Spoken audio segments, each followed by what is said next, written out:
must dig swift and deep if you wish to hide from orcs. On today's review, we're going to be taking a look at the Diamond Select Lord of the Rings 7-inch scale deluxe action figure of Moria Orc. And here we have the figure standing straight out of the box, just without any crazy poses or accessories. First of all, I would like to point out that sorry for not posting any reviews lately. I've been kind of busy, but I'm trying to get back on track, so I'll return to my usual schedule in terms of uploading to YouTube. So moving back to the figure, my first impressions, I really like how rigid and ugly this figure looks, but in a good way, because orcs are supposed to be grotesque and ugly looking. I really like the skin tone that they applied. It looks very screen accurate, although there seems to be kind of almost a mismatch in the neck area. Like, the face is really dirty and everything, and here in the neck it doesn't really apply, but it's, you're never really going to see that. As well, here in the arms it looks pretty dirty, but whatever. There seems to be some mismatching here and there, but and honestly it's not a huge deal.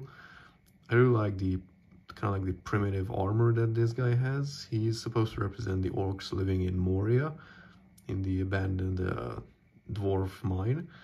So they, that's why he looks kind of a more skinny looking orc. He's not an Uruk-hai as the big warriors. So let's get into the accessories. And here you can see all the accessories that he comes with. As you can see, he comes with 2 weapons and 1 alternative head, which is really nice. Let's take a look at the sword first. Well, it's not really a sword, it's more like a piece of metal that was kind of just designed. It's just a metal blade, and they just put a hilt on it and, just lets use it as a sword. Really like all the dirty paint applications that they used on this. It looks really primitive, almost like a barbarian's weapon or something. And it has some nice, it's not sharp obviously, but it's nice. Not pointy, but it has some nice edges. Let's take a look at the spear. Again, really nice paint applications and sculpting on this.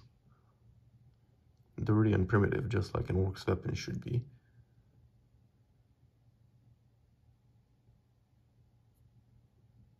And this one is a bit pointy, so do be careful with that. And I'll show you, he has no problem holding them either. For the sword, you have to kind of pry it open, the hand, because it won't go in like that.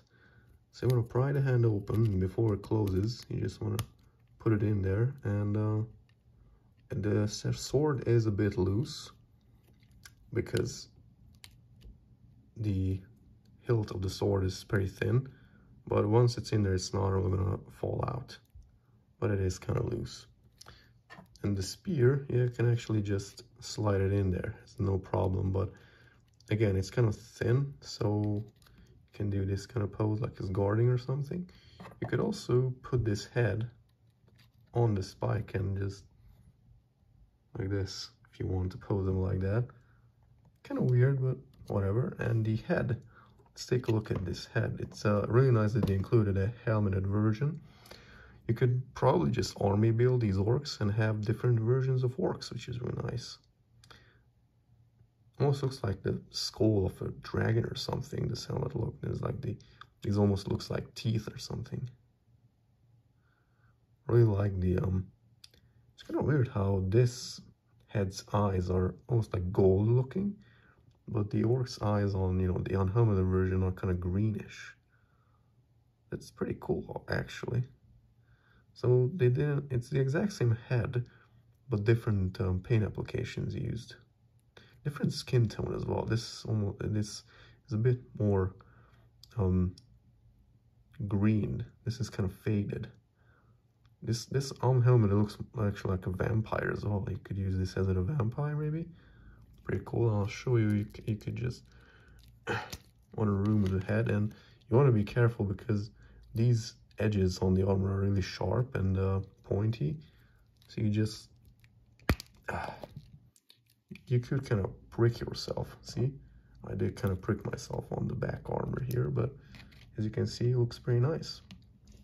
Now let's get into the details of the figure. Moving on to the details, starting from head to bottom, or head to toe. So we've taken a look at this head, but let's take a look at this head as well. Let's compare them once again. As you can see, kind of a different skin color, different eye color, but the same sculpt.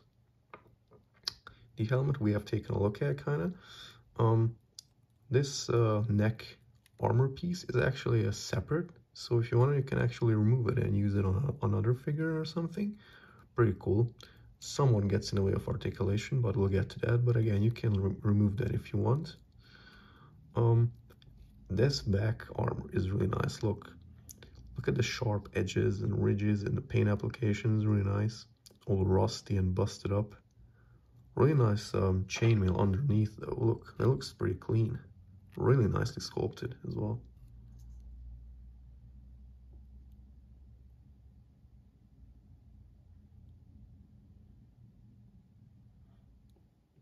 The skirt piece, really like this color of red. Is this supposed to be paint or blood? Who knows? It's probably paint. I mean, look on the inside, it's probably like a red cloth piece. Kind of wish that he had some, maybe like a bit of armor plating here as well. I mean, he does have some here, it looks like. Or is that just paint? Yeah, that looks like armor. Same with this hand. And the chest armor looks really similar to the back. Looks really nice with the sharp edges and primitive looks. Again, I really like the skin color, but as you can see, there seems to be some mismatched paint applications here and there, like here, in there, here. I don't know, maybe it's intentional, you know. These guys have been living in Moria for a long time, so maybe, you know, I doubt that they ever take a shower. Knee armor, kind of different color. This looks more greenish, this looks more brownish. Again, you can see the same kind of cloth piece underneath the shin armor. I really like these buckles, nicely painted. This is kind of weird. I wish this was painted red. I don't know why they did it with black, but whatever. And he does have peckles at the bottom, so you could put him in like a neck stand or something. So let's get into the articulation. Mind that this is my personal copy of the figure, so I might be a bit more careful with it. The head, this particular head, rotates all the way around, goes back about this much, and it wants to pop off, actually, so probably like this much, not a lot. It wants to pop off. Down, not so much. The chain neck thing collar gets in the way somewhat, but if you remove that, it goes down even more.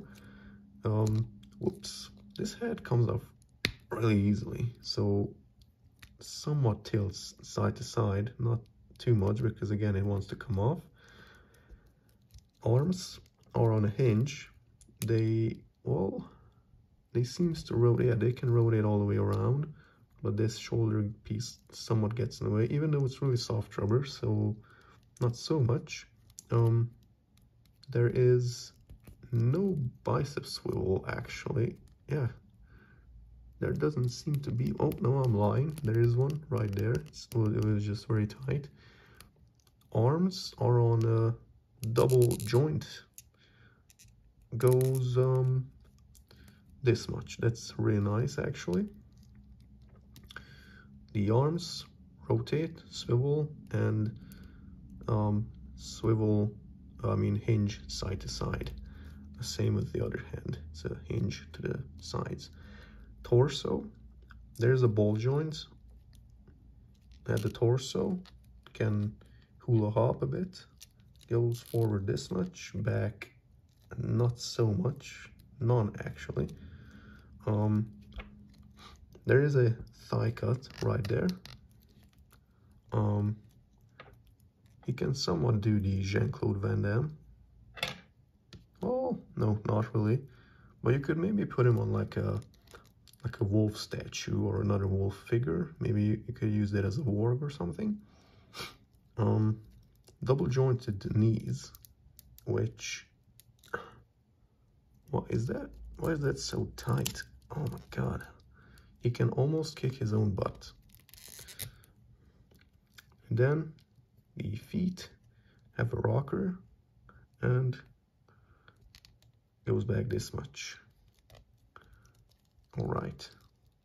Now let's get into size and comparisons. The Moria Orc seems to be standing, well, the unhelmeted, with the unhelmeted head, he actually comes off as 15 centimeters, which is 6 inches in height. But with the helmeted version, he seems to be at maybe like 15.5 centimeters, which is 6.1 inches in height. Here he is next to the Diamond Select Lord of the Rings Gimli, and they seems to be at about the same height. He is standing next to the Diamond Select Star Wars Boba Fett, and Boba Fett is a tad bit taller, so that's pretty nice. And here he is standing next to a can of Coca-Cola, and he's actually about the height of a can of Coca-Cola. And my final thoughts on the figure. I forgot to mention that he also comes with the Mace of Sauron build-a-figure piece. I'm gonna have a review of Sauron later on the channel if you're interested. About this figure, he's a really good army building figure if you want to build like an army of orcs. As you can see, you can put him in various different poses or looks. You can have him unmasked or helmeted. You can have him holding a spear or a sword, or both of them. You can probably put this into any other kind of like MMORPG shelf if you want just a normal orc figure. You don't necessarily have to have him next to Fellowship of the Ring or any other Lord of the Rings figures. He can fit in as a normal monster looking character as well, which is pretty nice. Size wise, he's nicely sized. He's kind of shorter than the average 7-inch scale figures, but he comes off as just about as tall as other 6-inch figures. The sculpting paint applications are really nice. I think this is one of the best Diamond Select Lord of the Rings figures. He's probably one of the best Diamond Select figures, actually, in my opinion. If you want him, then his retail price is, I think, like $20 to $30. So that was my review of the Diamond Select Lord of the Rings Moria Orc. If you liked the video, consider leaving a like, or if you didn't like the video, consider leaving a dislike. That's an option for you as well. If you like what I'm doing, consider subscribing to my channel, and I'll see you later.